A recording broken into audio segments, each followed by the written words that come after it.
Hello traders, स्वागत है आप सभी का आपके अपने यूट्यूब चैनल खान ट्रेडिंग में। ट्रेडर्स, आज के इस वीडियो में हम स्टॉक मार्केट में इंट्राडे ट्रेडिंग के लिए स्टॉक पिक करने की पावरफुल स्ट्रेटजी सीखने वाले हैं, जिस स्ट्रेटजी के बेसिस पर ट्रेडर्स आप अपने स्टॉक मार्केट के सारे लॉसेस को रिकवर कर सकते हैं। तो ट्रेडर्स, आज के इस वीडियो को आप स्टार्टिंग से लेकर एंड तक ज़रूर देखें। तो चलिए ट्रेडर्स, वीडियो को स्टार्ट करते हैं। ट्रेडर्स, आज की हमारी स्ट्रैटेजी का जो हमारा स्कैनर है, जिस स्कैनर के बेसिस पर हमें इंट्राडे ट्रेडिंग के लिए स्टॉक को पिक करना है, उस स्कैनर को चार्ट पर लगाने के लिए हम गूगल पर चले जाएंगे और गूगल पर जाकर सर्च करेंगे चार्टिंग.com। इस वेबसाइट को हम ओपन कर लेंगे। चार्टिंग की वेबसाइट ओपन होने के बाद हम स्क्रॉल डाउन करेंगे और हमारा जो स्कैनर का ऑप्शन है, इसमें जो हमारा क्रिएट योर ओन का ऑप्शन है, हम इस ऑप्शन पर क्लिक कर देंगे। क्रिएट योर ओन के ऑप्शन पर क्लिक करने के बाद हमारे सामने कुछ इस तरह का इंटरफेस ओपन होगा। और ट्रेडर्स, आज का जो हमारा कंडीशन है, जिस कंडीशन के बेसिस पर हमें हाई मोमेंटम वाले स्टॉक को पिक करना है, उस कंडीशन को चार्ट पर अप्लाई करने के लिए हम ऐड फिल्टर वाले ऑप्शन पर क्लिक करेंगे। और ट्रेडर्स, आज की स्ट्रैटेजी में हम सिर्फ एक कंडीशन का यूज़ करेंगे और जिस कंडीशन का हम यूज़ करेंगे ट्रेडर्स, वो बहुत ही पावरफुल कंडीशन है। तो ट्रेडर्स, हमारा जो कंडीशन है वो ये है कि हमारा 5 मिनट का latest candle close greater than हो वीवैप के, और इस वीवैप को हम डेली से चेंज करके 5 मिनट कर देंगे, हमारी 5 मिनट की लेटेस्ट कैंडल। और ट्रेडर्स, हमारा जो डेली क्लोज है, इसे हम डेली से चेंज करके इसे भी हम 5 मिनट कर देंगे, हमारे 5 मिनट का लेटेस्ट क्लोज ग्रेटर देन हो हमारे वीवैप के। इस कंडीशन को चार्ट पर अप्लाई करने के बाद हमारा जो कैश सेगमेंट है, इसे हम कैश से चेंज करके फ्यूचर पर कर लेंगे। फ्यूचर पर करने के बाद ट्रेडर्स, हमें इस कंडीशन को 9:30 पर रन करना है और उसके बाद ट्रेडर्स हम रन स्कैन पर क्लिक करेंगे। रन स्कैन पर क्लिक करने के बाद हम स्क्रॉल डाउन करेंगे। जैसे ट्रेडर्स, आप देख सकते हैं हमारे सामने कुछ स्टॉक शो हो रहे हैं। इसमें जो हमारा पहला स्टॉक है वो केफिन टेक्नोलॉजीज लिमिटेड है और इसमें देखिए कि इसमें कितना ज़्यादा वॉल्यूम है और उसके साथ साथ इसमें जो गेन हुआ है वो 5.92% का हुआ है, लगभग 6% का गेन हुआ है। तो हम अपने इस स्टॉक को अपने ट्रेडिंग व्यू के चार्ट पर लगा लेंगे।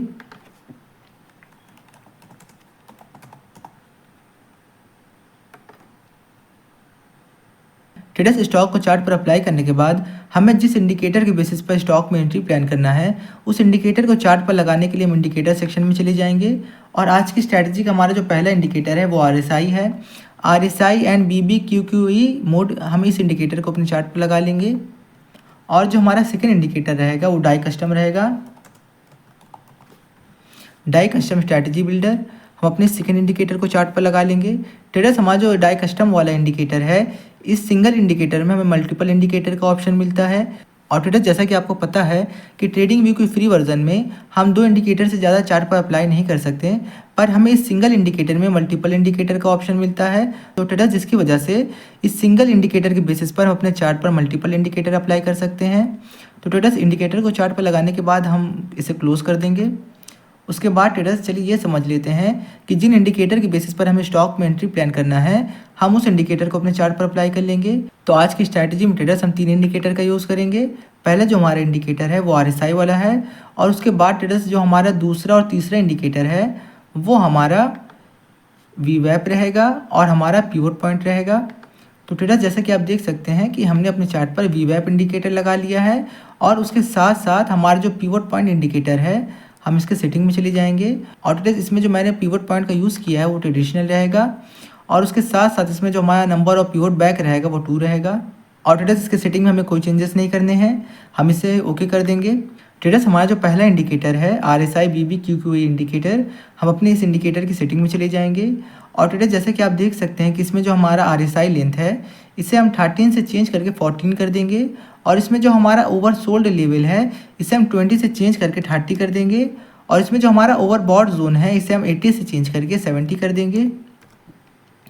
और ट्रेडर्स, हमें इस इंडिकेटर में कोई चेंजेस नहीं करने हैं, इसे हम सेव एज डिफ़ॉल्ट करके ओके कर देंगे। तो जैसे ट्रेडर्स, आप देख सकते हैं कि हमारा जो RSI इंडिकेटर है, ये ट्रेडर्स हमारे सिंपल RSI इंडिकेटर के कंपैरिजन में एडवांस RSI है। तो चलिए ट्रेडर्स, ये समझ लेते हैं कि इस इंडिकेटर का हमें यूज़ कैसे करना है। तो जैसे ट्रेडर्स, आप देख सकते हैं कि इसमें जो हमारे ग्रे कलर का लाइन है, ये हमारा बोलिंजर बैंड है और ये जो हमारा लाइन है ये हमारा RSI लाइन है। जब ट्रेडर्स मार्केट में हमारा साइडवेज मूव रहता है, ट्रेडर्स जब हमारे मार्केट में मोमेंटम नहीं होता, जब हमारा मार्केट ट्रेडर्स मोमेंटम लेस होता है, तब हमारा RSI ट्रेडर्स हमारे बोलिंजर बैंड के अंदर ट्रेड करता है, जो हमें ये बताता है कि अभी हमारा मार्केट मोमेंटम लेस है। अभी हमें स्टॉक में एंट्री नहीं प्लान करना है। और ट्रेडर्स जब हमारे मार्केट में एक स्ट्रेंथ होता है, जब मार्केट में हमारा एक स्ट्रॉन्ग मोमेंटम होता है ट्रेडर्स, तब हमारा जो RSI है, तब ट्रेडर्स हमारे RSI लाइन हमारे बुलिंजर बैंड को ब्रेक करता है। और जब मार्केट में ट्रेडर्स स्ट्रॉन्ग बुलिश मोमेंटम होता है, तब हमारा RSI हमारे बुलिंजर बैंड को अपसाइड में ब्रेक करता है। और उसके साथ साथ हमारा जो 70 का लेवल है ट्रेडर्स, हमारा RSI 70 के लेवल को जब ब्रेक करके उसके ऊपर ट्रेड करने लगता है, तब ये कंसीडर किया जाता है कि हमारे मार्केट का जो स्ट्रेंथ है वो स्ट्रॉन्ग बुलिश है। और ट्रेडर्स आप देख सकते हैं कि जब हमारा RSI 70 के लेवल को ब्रेक कर देता है, तब हमारा ये जोन हमें ग्रीन कलर में शो होने लगता है। जब हमारा ये ग्रीन कलर का जोन डार्क ग्रीन में शो होने लगे, तभी हमें अपने स्टॉक में ये समझना है कि हमारे स्टॉक का जो मोमेंटम है वो स्ट्रॉन्ग बुलिश है। तो जैसे ट्रेडर्स आप देख सकते हैं कि इस जोन में हमें हमारा RSI इंडिकेटर हमें एक बुलिश सिग्नल दे रहा है। और उसके अपोजिट ट्रेडर्स आप देख सकते हैं, और ट्रेडर्स इस पोजीशन पर आप देख सकते हैं कि हमारे RSI ने हमारे बुलिंजर बैंड को तो ब्रेक किया है, उसके साथ साथ हमें एक ग्रीन कलर का सिग्नल मिला है। लेकिन ट्रेडर्स हमारा जो ग्रीन कलर का सिग्नल है, ये ट्रेडर्स हमारा ये ग्रीन कलर का सिग्नल लाइट ग्रीन है, क्योंकि इसने अभी 70 के लेवल को ब्रेक नहीं किया। जब ट्रेडर्स हमारा RSI बुलिंजर बैंड और 70 के लेवल को एक साथ ब्रेक करता है, तब ट्रेडर्स हमारा जो ये जोन बनता है ये डार्क ग्रीन में बनता है, जो हमें ये बताता है कि हमारे मार्केट का जो स्ट्रेंथ है वो स्ट्रॉन्ग बुलिश है। और ट्रेडर्स जब मार्केट में हमारा एक बेरिश मूव आने वाला होता है, तब हमारा RSI हमारे बुलिंजर बैंड को डाउन साइड में ब्रेक करता है। और उसके साथ साथ ट्रेडर्स हमारे 30 के लेवल को हमारा RSI ब्रेक करता है। और ट्रेडर्स जब स्टॉक में कुछ इस तरह का सेंटीमेंट बनता है, तब ये कंसीडर किया जाता है कि मार्केट का जो हमारा डायरेक्शन है वो बेरिश डायरेक्शन है। मैं आपको एक बेरिश मूव दिखा देता हूँ ट्रेडर्स। जैसे ट्रेडर्स आप देख सकते हैं इस पोजीशन पे कि जब हमारे RSI ने हमारे बुलिंजर बैंड को ब्रेक किया, और उसके साथ साथ जब 30 के लेवल को ब्रेक किया है ट्रेडर्स, और उसके बाद जब हमारा ये जोन बना है, ये डार्क रेड कलर का जब जोन बन गया है, तो हमें ये सिग्नल मिला कि हमारे मार्केट का जो स्ट्रेंथ है वो स्ट्रॉन्ग बेरिश है। और इस पोजीशन पे हम डाउन साइड में एंट्री प्लान करेंगे। ट्रेडर्स हमारा जो ये इंडिकेटर है, ये हमारे RSI इंडिकेटर के कंपैरिजन में बहुत ही पावरफुल इंडिकेटर है। और ट्रेडर्स अगर हम इस इंडिकेटर के बेसिस पर स्टॉक में एंट्री प्लान करते हैं, तो हमारे स्टॉप लॉसेस के हिट होने के चांसेस बहुत कम हो जाते हैं। तो ट्रेडर्स आप देख सकते हैं कि इस इंडिकेटर के बेसिस पर हमें कितना अच्छा मूव कैप्चर करने को मिलता है। और ये ट्रेडर्स आप देखिए कि जब हमारा मार्केट एक साइडवेज जोन में था, तब हमारे RSI ने हमें कोई मोमेंटम नहीं दिया, क्योंकि हमारा जो RSI था वो हमारे बुलिंजर बैंड के अंदर ट्रेड कर रहा था। और ट्रेडर्स हमारा जो सेकंड इंडिकेटर है वो VWAP है। हमारा जो VWAP इंडिकेटर है, इसका मतलब ये होता है कि वॉल्यूम वेटेड एवरेज प्राइस। हमारा जो VWAP इंडिकेटर है, ये वॉल्यूम और प्राइस के कैलकुलेशन के बेसिस पर हमें एक लाइन प्लॉट करके देता है। और ये लाइन जो है हमें मार्केट के डायरेक्शन को बताती है कि मार्केट का डायरेक्शन हमारा बुलिश है, बेरिश है। जब हमारी कैंडल ट्रेडर्स हमारे VWAP के ऊपर ट्रेड करती है, तब ये कंसीडर किया जाता है कि मार्केट का जो हमारा स्ट्रेंथ है वो स्ट्रॉन्ग बुलिश है। और जब मार्केट में एक स्ट्रॉन्ग बेरिश मोमेंटम होता है, तब हमारा कैंडल हमारे VWAP के नीचे ट्रेड करता है। और ट्रेडर्स हमें 9:15 पे जो हमारी पहली कैंडल के साथ हमारा VWAP बनता है, हमें सिर्फ उसी VWAP को फॉलो करना रहता है। और VWAP हमारे मार्केट के डायरेक्शन और उसके साथ साथ मार्केट के स्ट्रेंथ को भी बताता है कि हमारे मार्केट का स्ट्रेंथ क्या है, स्ट्रॉन्ग बुलिश है, बेरिश है। और ट्रेडर्स जब हमारा प्राइस हमारे VWAP से दूर हो जाता है, तो उसमें एक पुल बैक आता है, क्योंकि ट्रेडर्स हमारा जो VWAP इंडिकेटर है ये एवरेज करता है, ये प्राइस को एवरेज करता है। और उसी की बेसिस पे ट्रेडर्स हमें जो स्टॉक मिलते हैं, हमें उसी स्टॉक में एंट्री प्लान करना रहता है। ट्रेडर्स हमारा जो थर्ड इंडिकेटर है वो हमारा पिवट पॉइंट है। हमारा जो पिवट पॉइंट इंडिकेटर है, ये हमें चार्ट पर डायनेमिक सपोर्ट और रेजिस्टेंस प्लॉट करके देता है। और ट्रेडर्स इसमें जो हमारा R1, R2, R3 लेवल है, ये हमारा रेजिस्टेंस लेवल है। और उसके अपोजिट ट्रेडर्स इसमें जो हमारा S1, S2, S3, S4, S5 level है, ये हमारा सपोर्ट लेवल है। और ट्रेडर्स इसमें जो हमारी सेंटर लाइन है बीच की, ये हमारी पिवोट लाइन है। और ट्रेडर्स हमारा जो करंट डे का पिवोट पॉइंट बनता है, ये हमारे प्रीवियस के ट्रेडिंग सेशन के हाई, लो और क्लोज के कैलकुलेशन के बेसिस पर बनता है। और ट्रेडर्स हम पिवोट पॉइंट का यूज़ अपनी ट्रेडिंग में कैसे करते हैं कि जब हमारा करंट डे का पिवोट पॉइंट हमारे प्रीवियस डे के पिवोट पॉइंट के ऊपर बने, और हमारा जो कैंडल क्लोजिंग दे वो हमारे जब R1 को ब्रेक कर दे, तब ये कंसीडर किया जाता है कि हमारे मार्केट का जो डायरेक्शन है वो बुलिश डायरेक्शन है। तो ट्रेडर्स आप देख सकते हैं कि हमारा करंट डे का जो पिवट पॉइंट बना है इस लेवल पे, ये हमारे प्रीवियस डे के पिवट पॉइंट के ऊपर बना है। और उसके साथ साथ ट्रेडर्स हमारी जो 5 मिनट की फर्स्ट कैंडल बनी है, ये हमारे R1 के ऊपर ओपन होती है और उसकी क्लोजिंग जो होती है R2 के ऊपर होती है, जो हमें ये बता रहा है कि हमारे इस स्टॉक का जो डायरेक्शन है वो स्ट्रॉन्ग बुलिश डायरेक्शन है। तो चलिए ट्रेडर्स ये समझ लेते हैं कि इन इंडिकेटर के कॉम्बिनेशन के बेसिस पर हमें स्टॉक में एंट्री कैसे प्लान करना है। ट्रेडर्स हमारा जो वीवैप और हमारा पिवोट पॉइंट जो इंडिकेटर है ट्रेडर्स, हमारा ये दोनों इंडिकेटर सिर्फ और सिर्फ इंट्राडे ट्रेडिंग के लिए बनाया गया है।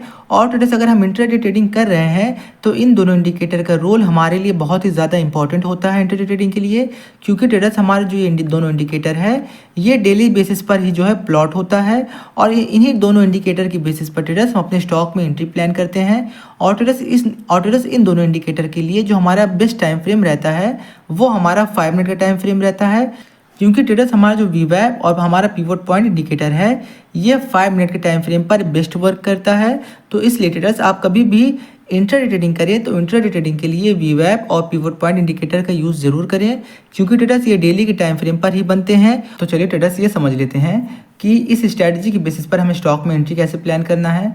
तो जैसे ट्रेडर्स आप देख सकते हैं कि जो हमारा पिवोट पॉइंट इंडिकेटर है, हमारा जो करंट डे का पिवोट पॉइंट बना है ट्रेडर्स, ये हमारे प्रीवियस डे के पिवोट पॉइंट के ऊपर बना है, जो हमें ये इंडिकेट कर रहा है कि हमारे मार्केट का जो स्ट्रेंथ है ये स्ट्रॉन्ग बुलिश है।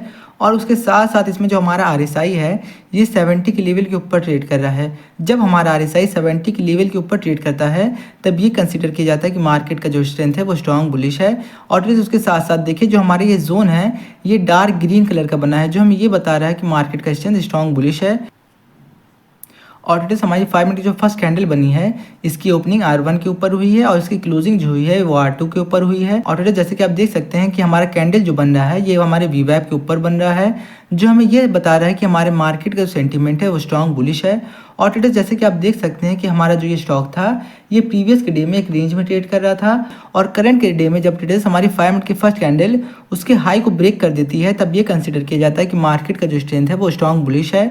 तो जैसे ट्रेडर्स आप देख सकते हैं कि हमारी 5 मिनट की फर्स्ट कैंडल ने प्रीवियस के हाई को ब्रेक कर दिया है और इसकी जो क्लोजिंग भी हुई है प्रीवियस के हाई के ऊपर हुई है, जिसकी वजह से ट्रेडर्स हमारे इस स्टॉक में एक स्ट्रॉन्ग सेटअप बन रहा था एंट्री प्लान करने का। क्योंकि ट्रेडर्स हमारा जो ये स्टॉक था प्रीवियस के डे में पूरे दिन कंसोलिडेशन जोन में था, और जब ट्रेडर्स को स्टॉक पूरे दिन कंसोलिडेशन जोन में होता है तो उस स्टॉक में स्ट्रॉन्ग मूव आने के चांसेस बहुत ज़्यादा बन जाते हैं। तो ट्रेडर्स आप देख सकते हैं कि हमारा ये स्टॉक लगातार कई दिन एक कंसोलिडेशन जोन में था, इसमें कोई मूव नहीं आया।